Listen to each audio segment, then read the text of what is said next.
ഓം ശ്രീ ഗുരുഭ്യോ നമ. നന്നായി സാധന ചെയ്യുമ്പോൾ തെളിയുന്ന കാര്യമുണ്ട്. പ്രശ്നങ്ങൾക്കൊക്കെ കാരണം നമ്മുടെ വാസനയാണ്. അതിനെ മറികടക്കുക വളരെ ദുഷ്കരവും. അപ്പോൾ സാധകൻ സദ്ഗുരുവിൻ്റെ ശക്തിയെ ആശ്രയിക്കുന്നു. ചിലപ്പോൾ അത് ഫലമില്ലെന്നും തോന്നിയേക്കും.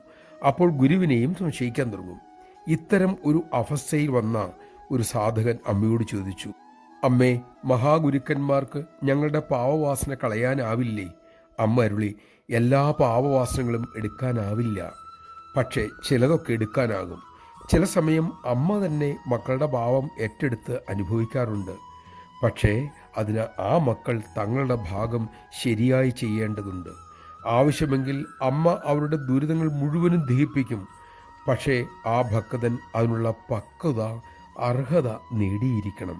നമഃശിവായ.